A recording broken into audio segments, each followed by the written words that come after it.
As has become tradition on this channel, I have decided to once again open a box of the newest set. I actually have another box that I'll probably open by Monday, I guess. You can expect that video, maybe on Sunday.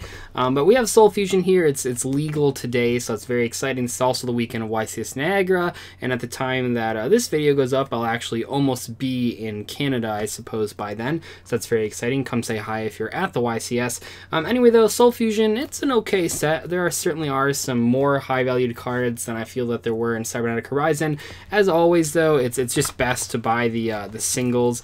Also, what is up with this? This wrap feels really loose on there, but it's always better to buy the singles. That's just how it goes. And every time I do one of these videos, people always comment, especially when I open something good, like I did in the Cybernetic Horizon thing.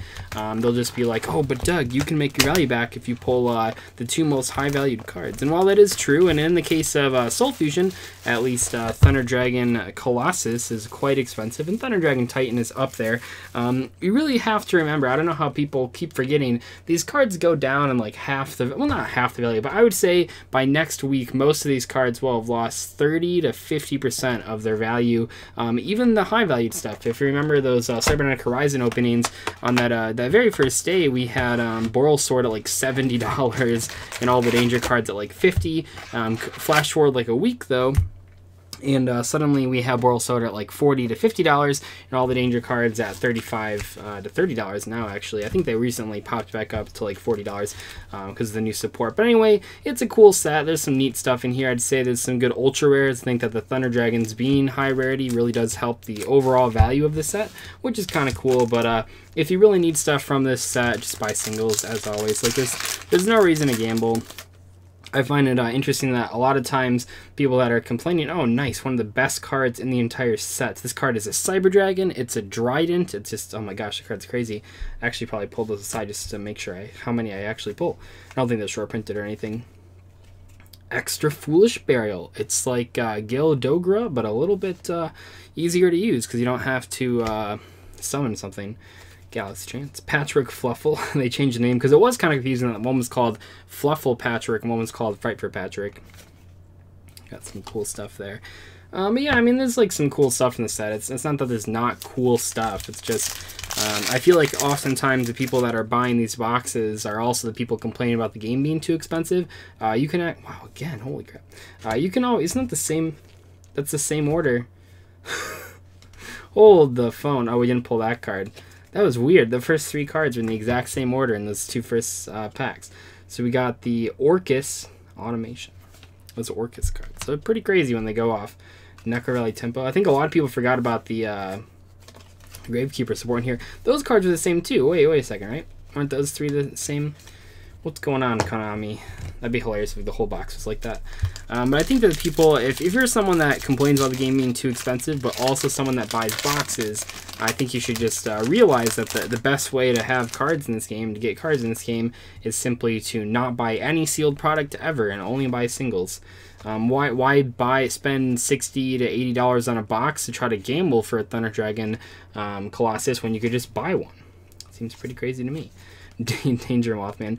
Barely looks like a super rare on camera. You guys can kind of see. I mean, it is a super rare. We all know that. But just because of how that is, it's kind of hard to tell. Obviously, this is a set. Well, this card's really cool. It's just a free special summon. I mean, it might not sound that good. But, I mean, we have to remember that Gigantes and Aqua Spirit both saw competitive play. So it's not that far-fetched thinking that a white version of that. I think even Ghost Ship saw some play, which is the level 5 version of that. Let me move these packs out of the way. Okay. Predaplast. Got some cool stuff. All these Sailorman Great cards are getting a lot more. Nice. Summer Summoner. Say that 5 times fast. Best of luck, friends. That card's really good in Thunder Dragons, obviously. Pretty much a staple 1 or 2 of. Wow, that's a cool looking card. The Revenge of the Normal. I used to try to make that, what is that card? The Law of the Normal, the spell card. I used to try to make decks with that back when I was a kid. Never really worked out because it turns out even when you summon, even when you can blow up your opponent's field, it doesn't really help you when you're only summoning normal monsters. Thunder Dragon Duo. No one plays that card, but it's cool looking. Like the only Thunder Dragon that's not played, I think. And at least from my own sneak peeks, I can say that I think Fight for Patchwork is a little difficult to pull. I think there were only 6 pulled out of, geez, a lot of packs. 60 packs maybe? Or how many could they give? I don't know. I don't care enough to do the math, but out of like a bunch of people, oh, there we go. Thunder Dragon Roar. Pretty important card. It's like the one that you usually only play 2 copies of, but that doesn't mean it's not important. Sometimes important cards you just don't want to see all the time. You want to see them sometimes, but not all the time. Yeah, Thunder Dragon Roar. Pretty cool first Ultra. I know not everyone... This card's pretty cool. Maybe a little too late, but it's literally just a Debris Dragon for Gravekeeper's cards, and that seems really good to me. Probably because I played back when Gravekeepers didn't suck. But these Thunder Dragon cards, I know people are complaining about them being high rarity. Personally, though, I think it's really good because it means that the set will have some value. There aren't a lot of other good archetypes in this pack, so by making the Thunder Dragons high rarity, yeah, it sort of increases their cost a bit, which people don't like. But just in general, this card's really awesome. It's kind of like a Call by the Grave. But just in general, having a good value as far as the hollows of the set really help the longevity of the set. Herald of the Abyss is very cool, though. It's yeah, it's kind of like it's pretty much exactly like Call by the Grave. Well, not really, but it's like Call by the Grave, except it hits cards on the field instead. But it dodges effects like Masterpiece, I believe. Because it forces your opponent, you pick a type and attribute, and then your opponent has to send something with those types or one card with that type and attribute from their field to the grave. Sky Striker Maneuver, Vector Blast. Hey, it's an out to Extra Links. I wonder if that card will be played at the YCS. It might be. It's pretty much specifically used just to out Extra Links. So, we only have 4 packs left on this side. And so far, we've only pulled one non-super rare. It's kind of rough. Second Expedition into Danger. A lot of people were saying I was too hard on this card, and it's better than I think it is. I understand that it's cool having a card that you can just continuously activate to discard danger cards. I don't think this card is better than Danger Zone, though. I mean, Danger Zone is literally Graceful Charity in a deck that only wants to discard cards. So if that card isn't good enough for competitive play, I don't think this card's going to be good enough for competitive play. Maybe down the road if we get some... I don't even know, though. Like, what more could the Dangers do? This card already works so well with Thunderbird and with Bigfoot. I don't know what else you could really ask out of the Danger cards. Maybe like a Banishing type card, but that seems a little extreme. And oh, nice, Thunder Dragon Titan. I actually already have one of these. This was the card that I pulled at my sneak peek out of my sneak peek packs. It's very cool. It's currently the second highest valued card in the entire set. But like I said, I mean, this card's like $45, $50. With the Thunder Dragon cards, even if they do really well at the YCS, which I mean, this is being filmed before the YCS, but even if they happen to be like the best deck of the YCS, which I don't actually think is what's going to happen, but even if that happened, you have to ask yourself, would the cards go up in price? And I think the answer is no. I think they would maintain their price. They're already so expensive. How much higher can like Colossus and Titan actually go if they're extra deck monsters? Not too much higher than what they're already at. So I think that's what you really have to be asking yourself is, can these cards go up in price? And the answer is no. They'll probably stay price, or if they underperform at the YCS, which is extremely likely, we'll just have to see, I guess. If they underperform, though, they will pretty much crash in price, I'd imagine. And oh, the cover card, Cyber's Clock Dragon. What a cool looking card. Huh. Well, I did so much text that they had to put a sentence on the line where it shows the material for summoning it. Pretty cool. Might have noticed that we have pulled 0 Patchwork, which is kind of what I was talking about earlier, where it's like Patchwork is pretty tough to pull. Also, I think maybe I have passed over a couple of these, but I think we've only pulled 2 of those guys as well. Put those to the side, and that's the first side here. As far as the short prints, it seems as well. It's always hard to tell with secret rares what's actually short prints. That card's pretty cool. What's actually a short print and what's just, I mean, like, not every card can be equal, you know, like, just that's not how printing works. But I think that from what I've seen from the cases, it seems like Thunder Dragon Colossus and Dangerous Snake are the 2 short prints. Obviously, if you pull both of those in one pack, or one box, you're off to a really good start. Other than that, though, I mean, see, like, even with pulling Thunder Dragon Titan, if I pull anything besides, like, the Dangerous Snake or Thunder Dragon Colossus, a week from now, like, the box's value won't actually be met with the singles. Like, I think people just don't... I thought it was an Ultra. Maybe the bigger one is an Ultra. I'm not entirely sure. Oh, nice. That card's hilarious. There's all these new insect cards in the set, too. I think people just like don't realize how much these cards fall. This happened in the Cybernetic Horizon thing, because at the time I pulled like a bunch of Cyber Dragon Ultras, and people were like, oh, those are $20. You made like $150 off this box. Here's a little life. Oh, we got Danger Dogman. Here's a little life lesson for you guys. If you buy a box for $70 and you pull $100 worth of cards and you don't sell them, you actually didn't make any money.